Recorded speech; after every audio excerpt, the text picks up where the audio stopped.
Muy buenas, saludos a todos. Nos encontramos aquí estrenando el nuevo formato de análisis, de crítica y quizá también de conversación y diálogo ameno entre amigos, compañeros, estudiantes, profesores, de lo que es el subtexto. Me encuentro aquí con Gregorio. Gregorio, un saludo. ¿Cómo estás? ¿Cómo te encuentras? Muy bien, muy bien. ¿Cómo estás tú, Miguel Ángel? Bueno, saludos a todos. Bienvenidos al Subtexto, ¿no? Espacio donde desarmamos los titulares para entender la política internacional y, bueno, básicamente lo que nos sale en el comunicado oficial, ¿no? Gracias a Cier- todos los que nos están viendo aquí. Ciertamente, de hecho, originalmente, como para darle un inicio a esto y también para ir directo a lo que es el análisis situacional, la intención de crear el medio del subtexto como algo con características propias, con obviamente una identidad visual que evoca eso, es precisamente ir un poco más allá de lo que generalmente se ve en la superficie. Tal es así que, bueno, el subtexto implica ver lo que está más allá del discurso explícito. Por tal motivo, bueno, decidimos también aperturar este nuevo formato tipo, se le podría llamar podcast. No me gusta mucho la Yo palabra, creo, pero yo creo que, yo se creo que le lo llama ideal así. sería conversatorio, un conversatorio, Un conversatorio, sí, una llamada, donde exacto. vamos a hablar de distintos temas, reaccionar a diferentes tipos de noticias, videos, material y otras cosas que se pudieran ir desarrollando eventualmente. Y para esta ocasión, de manera pertinente, aquí estoy mostrando lo que sería nuestra página web, el Substack, donde subimos artículos, ensayos de todo tipo, que por cierto, cualquiera puede enviar sus artículos y ensayos. Incluso por ahí uno de nuestros compañeros y colaboradores me hizo una respuesta mía de un artículo y se subió a la página pues con intención de incentivar el debate. Por lo que la idea no es crear una cámara de eco donde simplemente haya un esquema de pensamiento, sino fomentar, valga la redundancia, ese pensamiento crítico que es tan importante en estos días, donde hay una polarización muy grande, donde parece que el dogma a veces se impone por encima de lo que es el diálogo y ciertos criterios de unidad que promovemos desde nuestra editorial. Bien, sin más demora, vamos a comentar una noticia que estamos hablando previamente Gregorio y yo, y es acerca del retiro de Venezuela de la Corte Penal Internacional. Como se puede ver aquí en este titular de la Cancillería, se había anunciado aproximadamente el día viernes que nuestro país, Venezuela, se retiraba definitivamente de la Corte Penal Internacional. Entonces, no sé qué opinas tú, Gregorio, acerca de este Bueno, acontecimiento. bueno, interesante, interesante noticia. Hoy ciertamente nos adentramos en un tablero regional agitado. Mientras las placas tectónicas del multilateralismo chocan, Venezuela vuelve a colocarse en el centro de la geopolítica hemisférica.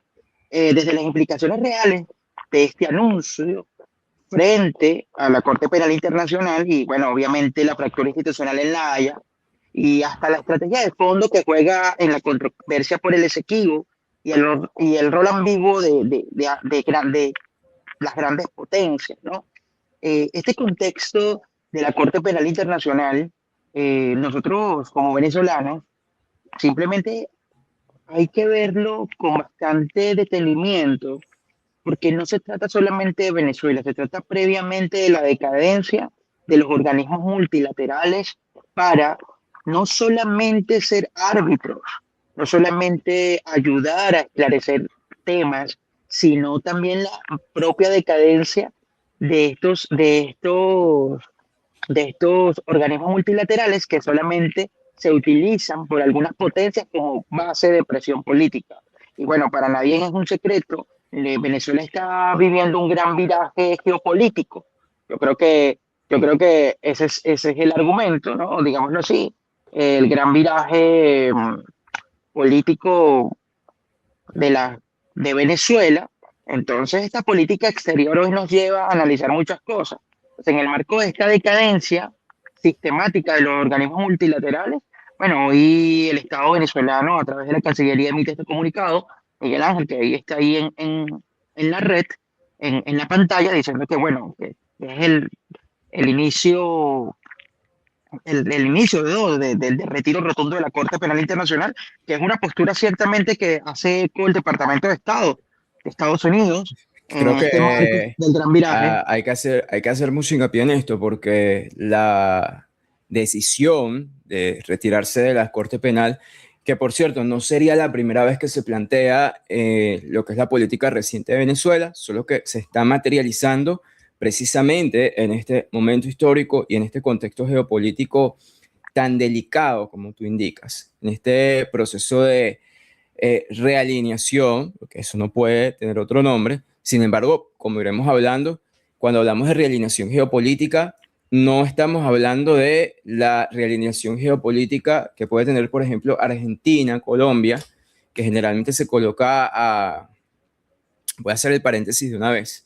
Generalmente Claro, se coloca el mapa, lo estuve viendo hace poco, todos los países que están alineados con los Estados Unidos. Lo que pasa es que esta alineación geopolítica de este hemisferio tampoco se corresponde a la doctrina Monroe y, por ejemplo, proyectos de carácter geopolítico como fue el llamado Plan Cóndor durante la Primera Guerra Fría.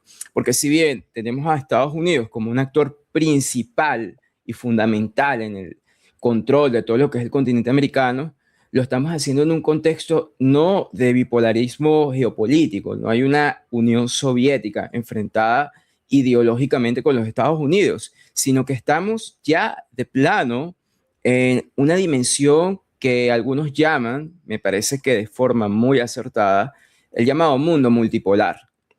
Entonces, en esas circunstancias, vamos a ver que suceden paradojas diplomáticas, vamos a llamarle así, como por ejemplo el hecho de que nosotros sufrimos una intervención militar por parte de los Estados Unidos que no es negada por nadie, pero al mismo tiempo seguimos teniendo relaciones comerciales diplomáticas con la Federación de Rusia.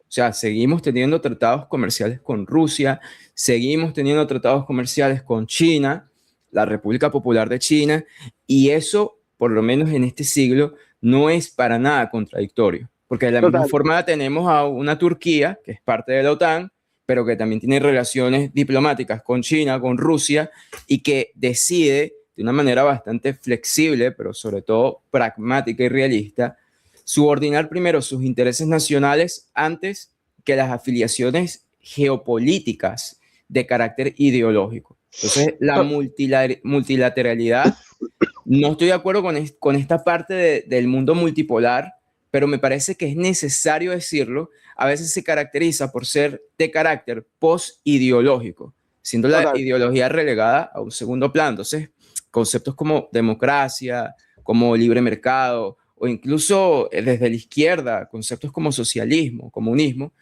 empiezan a perder la relevancia que pudiesen tener que pudieron tener el siglo pasado como excusa principal o justificación para el accionar de un determinado Estado. Entonces, como podemos ver, no fue que Venezuela se salió de la Corte Penal Internacional como un hecho aislado por parte de la administración de la presidenta Delcy Rodríguez, sino que ahí se ve en pantalla, es algo que también es avalado por el Departamento de Estado de los Estados Unidos. ¿Qué opinas tú de ese Bueno, panorama? ciertamente lo ven con mucha satisfacción la decisión de la presidenta interina, el Departamento de Estado. Y bueno, a mí me parece bien. Mira, yo pienso que la política exterior de Venezuela debe reconstruirse bajo un nuevo modelo menos reaccionario, propagandístico, pragmático, incluso hablando del marco del materialismo político. Este modelo ciertamente debe ser capaz de occidentalizarse lo suficiente. ¿Por qué razón? Porque nosotros estábamos previamente como Venezuela en el marco de un limbo, en un limbo diplomático, estábamos con Rusia, con China, eso nos llevó a un marco de bipolaridad, o sea, nosotros nos metimos en un pleito de grande siendo pequeño, eso es lo que le pasaba a la diplomacia venezolana. Entonces este modelo debe ser capaz de occidentalizarse lo suficiente, pero sin perder de vista a las grandes potencias económicas como China, entendiendo que la principal prioridad para el país es la reconstrucción del aparato productivo y no la narrativa de propaganda, que era ciertamente que lo que se veía. Venezuela ciertamente ha sido tendencia en muchos factores políticos. hablamos cuando entró el milenio, el nuevo milenio, Venezuela estaba dejando ya el punto fijismo para entrar en el nuevo outsider, lo que fue Donald Trump en el año 2019, si no me equivoco, ¿cierto? No, en el 2000, ¿cuándo fue la elección de el primer mandato de Donald Trump? 2015-2016 Ok, que se en hace el ese 2000, proceso. exacto, en el 2015-2016, lo que pasa es que, bueno, los acontecimientos son tan rápidos en esta nueva época que uno hasta pierde el contexto, ¿no? De las fechas. Mira, Venezuela Venezuela es un país tendencia, ¿no? Ha entrado rápidamente en lo que son las tendencias, porque ya en el año 2000 ya nosotros teníamos la propia decadencia del bipartidismo y pasamos a un outsider como lo fue Chávez, que eso fue lo que pasó en Estados Unidos, aunque fue candidato presidencial del Partido Demócrata, perdón, del Partido Republicano, la decadencia del modelo demócrata republicano era tan evidente que sale un outsider, una persona que no fue senador, que no fue congresista, como Donald Trump, y logra el poder. Entonces, pasó 15 años después que pasar en Venezuela. Venezuela fue de tendencia, vamos a decirlo así, pionera en el marco del socialismo del siglo XXI, en el marco de esa época de las primaveras de izquierda en América Latina, digámoslo así, ¿no? Haciendo ese símil de esa transversalidad con esas protestas, ¿no? De primaveras que se hicieron en el Medio Oriente, pero aquí fueron electorales donde ganó Correa, donde ganó Perú con Humalá, con Ollantumala, Bolivia, Argentina. Brasil, Argentina, o sea, el propio en Uruguay Pepe Mujica. Entonces Venezuela siempre fue esa tendencia. Ahora es tendencia, bueno, en el pragmatismo en el pragmatismo diplomático, porque se está reconstruyendo bajo un modelo menos reaccionario, es lo que estamos viendo, Hay ¿no? gente que acaba de decir algo que también puede ser paradójico, sobre todo para nosotros los venezolanos, porque fíjate que desde afuera se habla desde las realidades de países como Colombia, Perú, Chile, con una alineación hacia la derecha de este carácter populista, anticomunista, antisocialista, pero en Venezuela se presenta una paradoja que es paradoja para nosotros, pero creo que responde muy bien a ese escenario que tú estás planteando. No es que Venezuela sea paradójica, sino que hay elementos dentro de la sociología política venezolana que están 10, 15 años adelantados a lo que pasa en el resto de países del continente iberoamericano. Total. Porque lo de Venezuela tampoco es una alineación con la derecha de carácter populista. O sea, nosotros no tenemos un equivalente a un Javier Milei, a un Abelardo de la Espriella, ni siquiera tenemos un equivalente a un Donald Trump o a lo que fue en su momento el fenómeno en Brasil con Bolsonaro, sino que lo que tenemos es un proceso de diplomacia, de geopolítica muy delicada, de un proceso de post-bombardeo que vivimos el 3 de enero del presente año, pero que es llevado adelante bajo la dirección de la presidenta Delcy Rodríguez, que vendría Total. siendo la que asume de manera encargada, en este caso, después de que se llevasen a Nicolás Maduro para ser presentado en un juicio. Pero más allá de eso, porque tampoco es el tema principal, lo que Claro. me gustaría resaltar aquí es que la intervención militar de los Estados Unidos en Venezuela y el proceso de realineación diplomática y geopolítica que estamos viviendo tampoco se corresponde a los tradicionales ejes de izquierda y derecha con el que tenemos la política electoral en el resto del continente. Lo que tenemos es algo más parecido a la diplomacia que tienen países como Turquía, como por ejemplo el mismo Estados Unidos, si se quiere, con Donald Trump, Total. como Rusia, como la misma República Popular de China.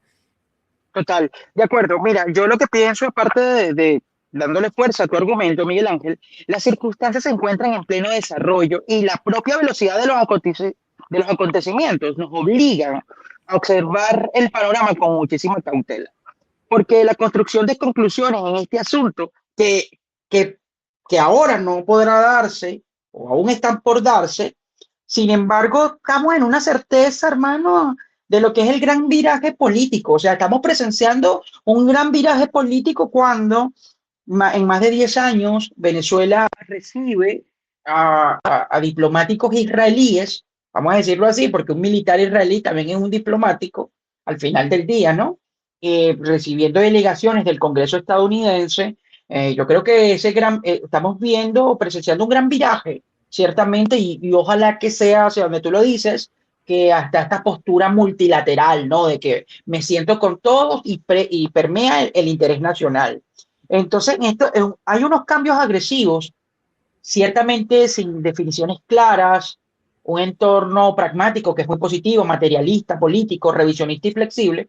Entonces, hoy por hoy el dogmatismo es incómodo, así como la presencia de algunas consignas que marcaron el rumbo de la política en los últimos años, ¿no? Como soy de izquierda, soy de derecha. Yo creo que el Estado venezolano está haciendo un tránsito bastante interesante en una alineación política, en este viraje hacia la occidentalización, porque bueno, geopolíticamente estamos allí bajo esa esfera de influencia. Yo creo que no hay nada más materialista que analizar este contexto. Y la salida de la Corte Penal Internacional yo creo que es el camino a también en el contexto de la Corte Interamericana de Justicia, perdón, la Corte Internacional de Justicia, en el contexto del laudo arbitral que tenemos nosotros por el, El por el tema tema del del Esequibo, del Esequibo. tema del Esequibo, por el tema del Y Esequibo, fíjate, exactamente. el Departamento de Estado está avalando de manera positiva esta decisión que decide tomar Venezuela. Entonces, también habría que preguntarse las posibilidades, si bien en el marco de una, porque hay que decirlo, de una dependencia que, ojo, no es exclusiva de Venezuela y no es bueno ni malo, porque si a ver vamos, Estados Unidos es dependiente comercialmente de la República Popular de China, o sea, son condiciones de dialéctica de estados e imperios. Y algo también aclaratoria, porque por ejemplo, cuando tú mencionas que llegan militares de Israel que claro, suena chocante, suena un poco agresivo, como mencionas, sobre todo para quienes militan en la izquierda, porque lo ven como una especie de traición a ciertos ideales. Pero Sí, en la práctica, esa izquierda en la trasnochada que izquierda, sí, todavía claro, se quedó todavía en no, y previo a la destrucción del muro de Berlín. es una izquierda que incluso en términos marxistas, si se quiere, termina teniendo actitudes completamente utópicas o incluso Total, infantiles, porque, claro, van a decir, ¿cómo es posible que Delcy Rodríguez se esté dando la mano con emisarios del gobierno norteamericano y del gobierno de Israel? Como si acaso Vladimir Putin y Xi Jinping no hicieran exactamente lo mismo. De hecho, total, tal es así que las relaciones de Rusia, tanto que la gente dice que Rusia, la verdadera amiga del antiimperialismo y todo lo demás, sobre todo algunos sectores de izquierda, y el gobierno de Israel no son necesariamente antagónicos. Esto pues sin ignorar el hecho de que ellos tienen una situación en Oriente Medio que es muy delicada, pero total, que el hecho de que Venezuela decida no recibir a una delegación diplomática no va a hacer que esa situación cese. Y eso lo sabe Rusia, lo sabe China, lo sabe incluso el mismo gobierno norteamericano cuando sigue teniendo relaciones diplomáticas con países que son antagónicos a él. Entonces, en total. ese sentido, me parece que en toda esta vorágine que algunas personas siguen interpretando desde un punto de vista dogmático, terminan cayendo en un moralismo. Entonces, Yo le tú vas llamo a ver, la moralina, esa es una moralina. eso es una moralina, porque, o sea, el interés del Estado está muy por encima de lo que a ti te parezca bueno o malo. Hay unos lineamientos éticos, por supuesto que sí, pero el interés del Estado debe prelar por encima de tus gustos, vamos a decir, de si este país me cae bien o mal. Total, Es irrelevante. lo que nosotros estamos viendo ahora mismo, y ahí vamos a ir como quien dice aterrizando la noticia, es en el contexto de que en este momento se acaba de desmantelar uno de los pilares fundamentales o el discurso fundamental de la oposición reaccionaria venezolana.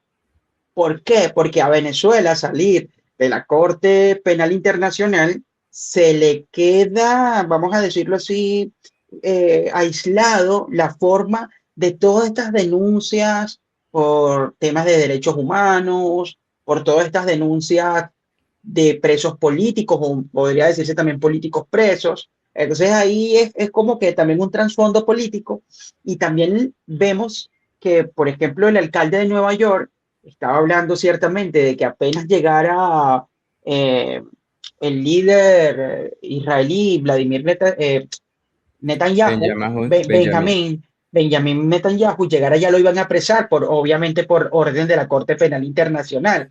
Entonces, al ya salirse de estos países, de estos organismos, entra, vamos a decirlo así, en el contexto del materialismo político, ¿no? Entra de que, bueno, aquí permean los intereses, como tú muy bien dices, del Estado, nación, antes que el interés individual o de alguna corriente política. Entonces, vemos que es bastante interesante este contexto. Eh, el Estatuto de Roma, ya en este mundo actual, en esta realidad, ¿no? Donde la diplomacia, que es muy importante, porque vamos a decirlo así, nosotros vivimos mejor con una ONU que sin una ONU.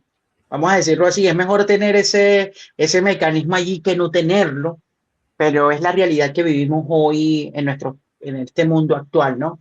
Tan volátil. Nosotros, de hecho, nosotros lo vivimos, los venezolanos, independientemente de si se tratase del oficialismo o la oposición, con el aislamiento precipitado que tuvimos. Ningún país sobrevive bajo aislamiento total. La Total, gente total. mencionará casos excepcionales como Corea del Norte, pero eso es medio fantasioso porque Corea del Norte tiene su comercio exterior muchas veces a través de la República Popular de China. O sea, es que ni siquiera Corea del Norte está completamente aislado. Y aún con todo eso, el país más aislado del mundo tiene su asiento en la ONU y tiene su selección de fútbol, su selección para las Olimpiadas.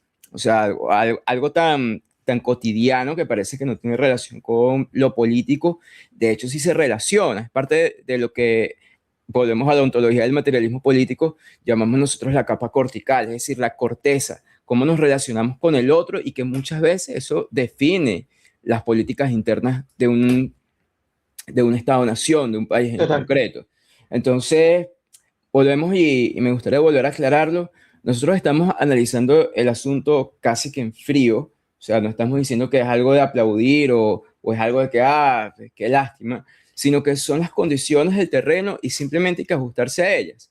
El hecho de que mencionaras que esto puede ser contraproducente para la oposición reaccionaria de Venezuela, lo es también por el hecho de que esa oposición todavía no está dimensionando las nuevas características y las nuevas dinámicas que se dan en el mundo multipolar. De hecho, ellos actualmente no pueden procesar el hecho de que el gobierno de los Estados Unidos sea socio comercial y actualmente también socio diplomático del gobierno de Venezuela.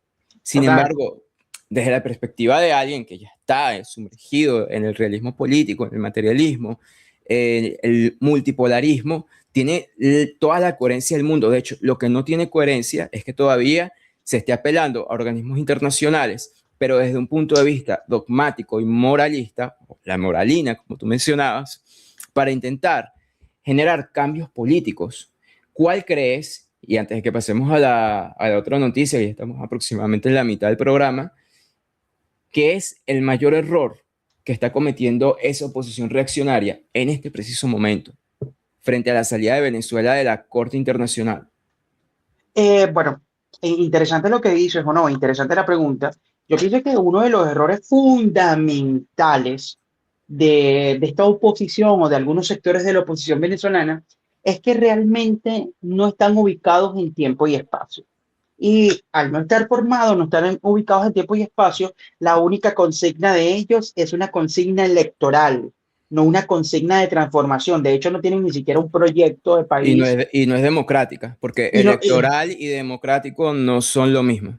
exactamente, y no es democrático. Entonces, ahora se les cae la retórica de decir, bueno, Estados Unidos va a intervenir, intervino de un contexto militar, entonces ellos tampoco están contentos con eso, y ahora no están contentos con eso. Ahora hay un contexto de transición, de diálogo, de transición de postura política, no una transición de poder, porque eso es distinto.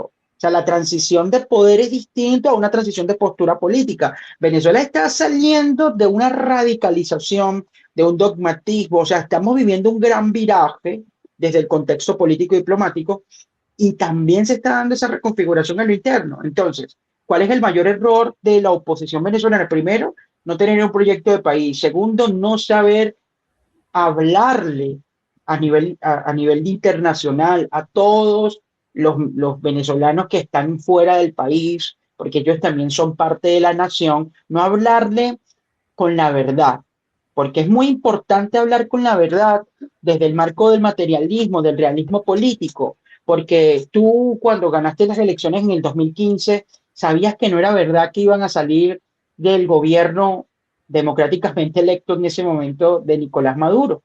Era mentira que iban a salir de 6 meses. Luego con el interinato, que el interinato nunca fue, el interinato de Guaidó, dijeron que iban a salir también del mal llamado régimen político en Venezuela. ¿Por qué hablo de mal llamado? Porque se ha sido un régimen electoral. ¿Sabes? Victoria, de hecho hoy también hay una noticia bastante interesante de que el propio FBI está diciendo de que ciertamente no había muestras, ¿no? La CIA La desclasificó CIA, documentos, no fueron desclasificó. concluyentes. Las evidencias que hablasen de fraude electoral hacia el año 2002, 2004 y 2006, no hay evidencia concluyente de que hubiese Entonces, fraude. entonces vemos eso, entonces es un error de táctica y de estrategia de la propia oposición. Entonces uno se ve, oye, como venezolano se ve envuelto en este contexto, digo, bueno, pero ¿cuál es la verdadera hoja de ruta? Bueno, hoja de ruta es jugar con las emociones de todos los venezolanos, haciéndole creer que algo va a pasar cuando realmente no va a pasar. Entonces Venezuela hoy está a los golpes, a lo duro, pasando por una transición o una despolarización política, Creo que el pasando por término un... adecuado es despolarización, Sí, porque daría para otro análisis, para otro conversatorio. Tampoco es una transición de sistema, sí, no, es por eso lo una digo, no transición. es una transición del poder, es una transición política, o sea, no es una transición de Estado, es una transición, bueno, la palabra correcta es la despolarización venezolana, y eso ha sido importante. Entonces, ¿cuál es el peor error de esta exposición? No entender el momento, ni el tiempo, ni el espacio, eso es la realidad, no entender dónde La, está, no entender cuál es la realidad del venezolano, creer que, o sea, creer que las únicas personas que pueden gobernar son ellos, no entender el tiempo histórico, esa es la verdad. Esa es la verdad, no entender el tiempo histórico, porque aquí podemos hacer un análisis de todo lo que pasó desde el 2015, cómo fueron los errores políticos de esa Asamblea Nacional de oposición, ciertamente, pero aparte, luego de ese error político, no fueron a las elecciones a gobernadores y alcaldes, me explico, el error diplomático, entraron a Venezuela en un contexto de ingobernabilidad, porque obviamente la creación del Grupo de Lima es parte también responsabilidad de la oposición venezolana, porque hay que decir la verdad, o sea, fue una gran estrategia, se alinearon los planetas con todo ese viraje hacia, digámoslo así, una derecha populista en América Latina, apoyo del presidente Duque de Colombia, en Perú tuvieron, bueno, ciertamente se llamó el Grupo de Lima, apoyo de Dina Boluarte, estaba Macri Macri gobernando.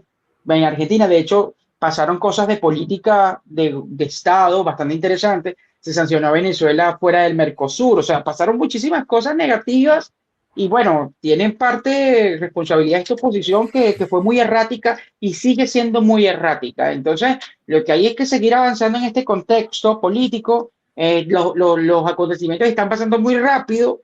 Yo lo único que puedo decir es, en el corto tiempo, es que otra derrota, o sea, son perdedores crónicos. La oposición venezolana es una perdedora crónica. Yo creo que ya hay que darle paso a un nuevo liderazgo, hay que darle paso o sea, a la etapa del postconflicto, porque ya no hay salida. O sea, no hay una salida. Geopolítica y diplomáticamente también están envejecidos, oxidados. Sí, El sí, oficialismo hubo un momento en el que colindó también como parte de esa oxidación, ese envejecimiento, pero la misma fuerza material, la dialéctica de estados, los obligó a ellos a tener que entenderse sí. realmente de cómo No, funcionan las y no relaciones solamente eso, internacionales. vamos a ver cómo se está rejuveneciendo, dejando atrás un poco la gerontopolítica dentro de las propias fuerzas oficialistas. Vemos a una Daniela Cabello, ministra de Turismo, vemos un canciller como Félix Plasencia, que bueno, ciertamente... O sea, se están cambiando las figuras. Antes eran una especie de puerta giratoria. José Vicente Rangel era vicepresidente, luego pasaba a ser canciller, luego pasaba a ser ministro y así sucesivamente. Pero ahora no, ahora se ve una transición real y vemos que las mismas caras de la oposición son las mismas. Henry Ramos con más de 80 años o transitando los 80 años. Se están intercambiando los roles, Sí, pero quizá en una orientación contraria, pero el fenómeno es el mismo. O sea, exacto. Entonces, la ve, gente, fíjate que en los foros de internet y el mismo ex, ahí lo tengo abierto, se hablaba mucho de que la oposición era unos chavistas azules, Azules, que chavistas claro, azules, sí. eso habría que hacerle un análisis porque, ajá, pero chavistas azules porque la gente lo dice porque identificaba y sigue identificando el chavismo como el gran mal, pero dentro de toda esa palabrería que realmente no representa nada, vamos a decir que algo de razón tienen, y esto lo sabe el oficialismo y lo sabe la oposición pragmática que está dentro de Venezuela, que también tiene que entenderse con el poder que existe. Total, Y ojo, el poder que existe no es el régimen venezolano, el poder que existe son las relaciones sociales de producción y las relaciones geopolíticas que gobiernan tanto las dinámicas del oficialismo como de la oposición existente, porque o te ajustas, es la realidad, total, no puedes vivir de utopía, pero total. ese acercamiento o esa comparación que hacemos, bueno, la oposición son los chavistas azules, podríamos decir que algo de cierto tiene, por lo menos actualmente en el ámbito geopolítico, precisamente por ese dogmatismo, ese cierre, ese llamado de insultadera a la deshumanización, ya ni siquiera del oficialista como electorado, sino la Sino del venezolano. deshumanización del venezolano que quiera hacer vida normal en Venezuela. Porque hacer vida normal en Venezuela de alguna manera es legitimar el status quo. Entonces, sí considero que algo, por lo menos de ese fenómeno, se ha trasladado a este sector de la oposición reaccionaria. No, y yo pienso que ya deberíamos pasar a la otra noticia porque va conectada realmente en el Sí, contexto de lo que está pasando en Venezuela. Porque cuando nosotros vemos la recomposición político-electoral en Venezuela, analizamos que los actores son los mismos de siempre. O sea, vemos a Manuel Rosales, en el partido Un Nuevo Tiempo, ciertamente. No hay un liderazgo allí, ¿no? Una nueva camada de liderazgo. Lo mismo pasa en Primero Justicia.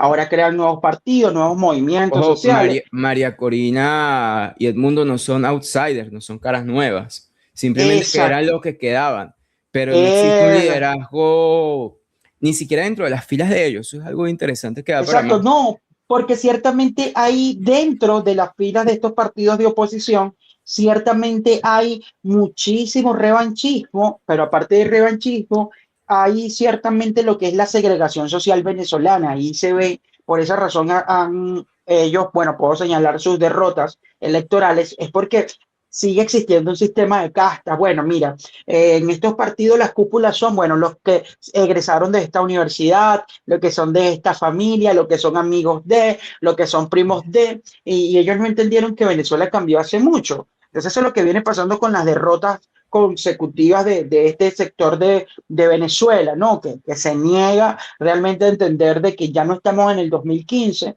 de que ciertamente estamos en el 2026 y bueno, esos escenarios políticos de la confrontación Fíjate, ya pasaron, ¿no? ahí puse como para ir finalizando como última noticia el comunicado de María Corina Machado. Tiene bastantes visualizaciones y que pese a las críticas que hacemos, ella sigue representando cierto liderazgo, liderazgo a nuestro criterio envejecido por completo a nivel de discurso ideológico en este caso. Y es que el grupo de María Corina Machado decide salirse de la mesa de diálogo. Bueno, ellos argumentan que nunca fueron invitados en primer lugar. Y estábamos leyendo a propósito de eso la noticia antes de empezar la grabación. No sé qué tienes tú que aportar al respecto. Bueno, la gente está insultando en los comentarios. Bueno, lo que ciertamente María Corina y Edmundo, porque ellos estén haciendo un comunicado en conjunto, ellos dicen ciertamente lo siguiente. Ellos dicen que ellos no van a ser un obstáculo. Esto es bastante interesante porque cuando tú hablas de que no será un obstáculo previo diciendo, oye, pero yo no participé en ese diseño o en esa creación o ese funcionamiento, pero no van a ser un obstáculo para estas decisiones y los alcances que tendrán al país. Me parece hasta la propia desradicalización de su discurso, porque Es en que momentos pasados, no le queda de exacto, otra, no le queda de otra. De ah, hecho, fíjate, aquí en el penúltimo párrafo, no seremos obstáculo a ninguna iniciativa, pero que lo van a evaluar en base a logros concretos. Es lo que estábamos hablando. O sea, el discurso de la oposición reaccionaria, en este sentido, se encuentra o choca con la gran paradoja de la geopolítica del mundo multipolar. María Corina ha tenido que generar un discurso más tibio. Ahora es, no vamos a ponernos en contra, pero tampoco vamos a participar en ello, que es algo como ser un nini, se le Sí, llama a es un veces, INI. De hecho, porque dicen, no le queda más seguiremos, opción. total, y dice en parte de su discurso, dice, seguiremos haciendo valer la voz del ciudadano, siempre con la verdad por delante. La gente ya demostró que puede salvar a la gente. Lo que falta es un gobierno que esté a la altura de lo que su gente demostró. Ellos están concluyendo eso en su carta. Entonces, yo lo que no comprendo es lo siguiente, o sea, ¿cómo tú vas a hacer política o pretendes gobernar un país sin, primero, estar en el país, sin estar en la área geográfica del país, segundo, sin hacer política en el país, porque esa es la política es el diálogo, la política es como un juego de fútbol, se necesitan dos personas para jugar, ciertamente, entonces tú vas a hacer política contigo misma, María Corina va a hacer política consigo misma, el venezolano que la apoya va a hacer política con ellos mismos, o hay que darle, vamos a retroceder al tiempo de la monarquía, como ella es María Corina Machado, ella desciende de los mantuanos venezolanos, ella merece el título de presidenta de Venezuela. No, no, no, eso no es así, eso no es así, no. Gregorio, Entonces, pero una persona simpatizante de María Corina te podría argumentar que es que a ella no la dejan. Yo tengo una respuesta para eso. No sé si quieres que ella te no la la diga. deja. Sí, dila, por favor, no la dejan, pero mira lo que están diciendo. Eso lo Míralo, sí, oh, eso lo está diciendo ella. A eso iba. No la dejan, pero ahora hay un gobierno abiertamente diplomático con los Estados Unidos, con el Estado de Israel, a los que ella durante muchos años les estuvo rogando, y esto no lo digo como una ofensa, porque que te entreguen el Premio Nobel de la Paz y tú vayas y se lo entregues al presidente de los Estados Unidos sin recibir nada a cambio, porque esto es lo que estamos viendo, eso es popularmente lo que se conoce ser un migajero, migajera en este total, caso, de total. la política. Entonces, no es que no te están dejando, es que tú también te estás invalidando con ciertas acciones que estás tomando. Que por cierto, a esto pudiésemos también añadir lo siguiente, que también da para un análisis. La política de un país tampoco se define por la acción individual de uno de sus únicos elementos. ¿Dónde está el gabinete de María Corina? ¿Dónde está, no digo que creen un gobierno interino, pero en caso de que ella pretendiese, como mucha gente esperaba, asumir la presidencia, quiénes van a ser los cancilleres, quiénes van a ser los ministros que van a asumir y sobre todo quiénes van a ser los gobernadores? Porque está bien, de pronto no la dejan a ella, habrán los motivos, porque esos motivos también tienen que estudiarse.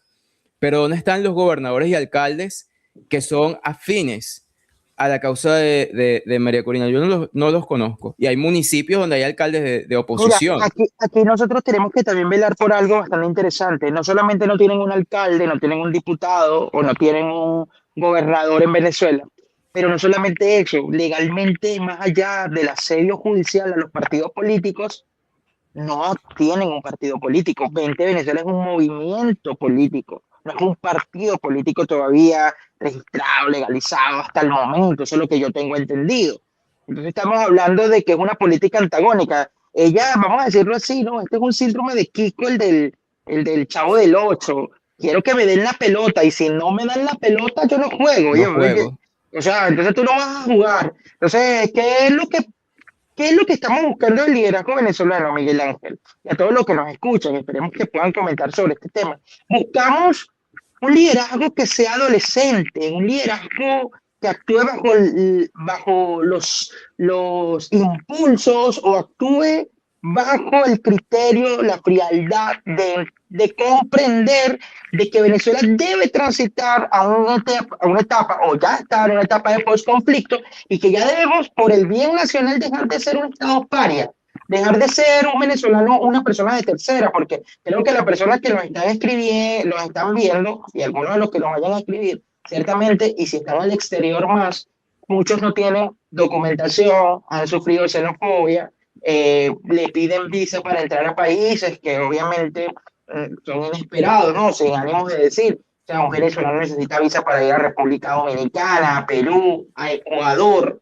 y no necesita visa para ir a Europa. Entonces ya ahí tú ves la dicotomía, ¿no? Ya en Venezuela y América, nosotros somos ciertamente un estado paria. Bueno, mira, estábamos fuera organismos multilaterales, como por ejemplo el Mercosur, algo que es tan importante para para los venezolanos, para el libre tránsito, en el marco de la integración. Entonces, todas estas acciones políticas llevaron a la decadencia de la propia estabilidad del venezolano, incluso al marco de la migración forzada, como uno de las razones de la migración forzada.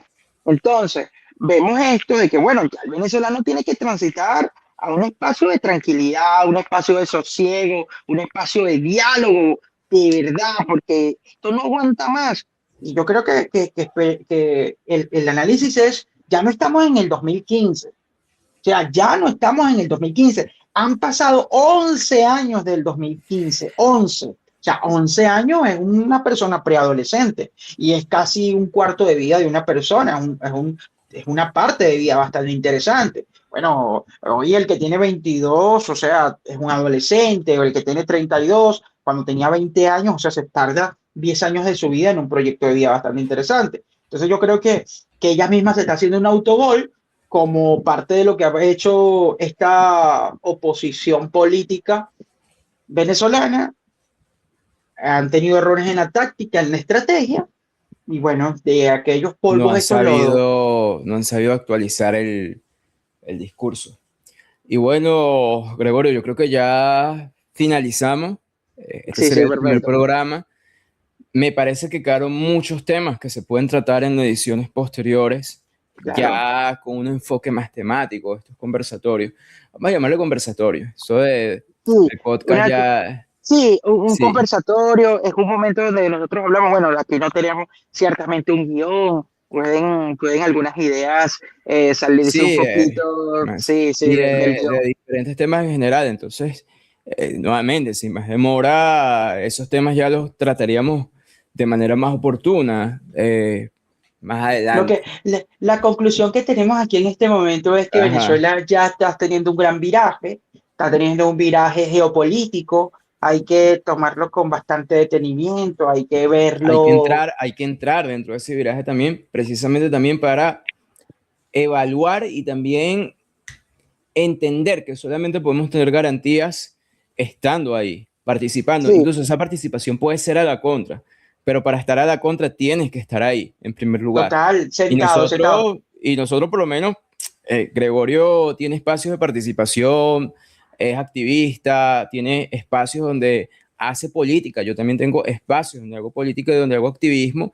Y al final en estos espacios hay gente que cada uno tiene su diferente postura, crítica, a favor. Indistintamente de eso, el nexo en común que tenemos todos nosotros es que entendemos que para poder incluso oponerte a algo, tienes que estar en ese algo. Si Tiene estás que por ser parte, fuera, tiene que ser parte de la discusión y ser parte activa, o sea, ese llamado constante al participo, no participo, me voy, me quedo, lo que le hace daño a los venezolanos, y aquí hacemos un llamado a los venezolanos de bien, de que entiendan de que ya hay que transitar esa etapa adolescente, esa etapa emocional, esa etapa de sentimientos a flor de piel y velar por los intereses reales de los venezolanos. Los venezolanos, ¿qué queremos? Queremos un mejor país, queremos tener una buena imagen internacional, queremos seguir o tener un pasaporte fuerte, queremos estar en organismos multilaterales, o sea, queremos ser parte indistintamente, del mundo, queremos ser parte del mundo, no queremos ser un país aislado, que creo que eso, con eso comenzaste, no, ningún país aislado crece, ningún país aislado logra su objetivo. Entonces, este proyecto de vida interrumpido que fue esta diáspora venezolana,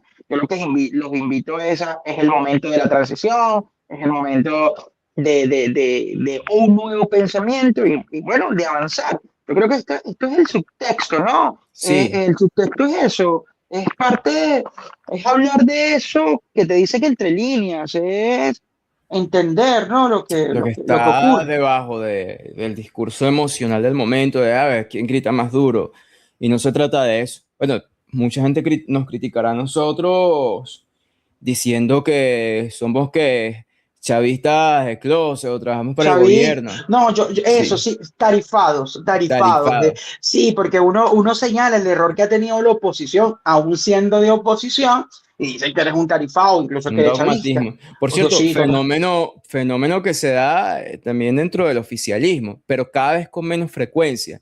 De que, bueno, ¿Quién se atreve a decir que no se puede, por ejemplo, recibir a funcionarios del gobierno estadounidense y luego lo ven como que de él sí está traicionando al chavismo? Se han visto casos, pero son cada vez más pequeños. Bueno, no quiero mencionar nombres, la gente sabe quiénes son.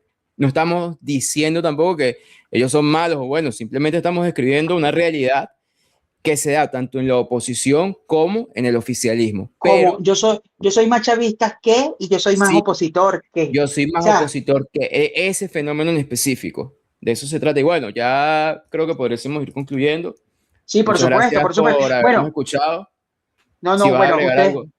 sí, yo lo único que voy a agregar es que, bueno, ya ustedes saben que el subtexto es esto, ¿no? El subtexto es el desglosamiento del corazón, lo que no se te quiere decir realmente, aquí Sí, nosotros lo estamos bueno, evaluando, la igual en verdadera intención. los artículos y ensayos que la gente sube, yo también he escrito varios, Gregorio ha escrito también, creo que lo reflejan bastante bien. Y ahora, bueno, en formato audiovisual.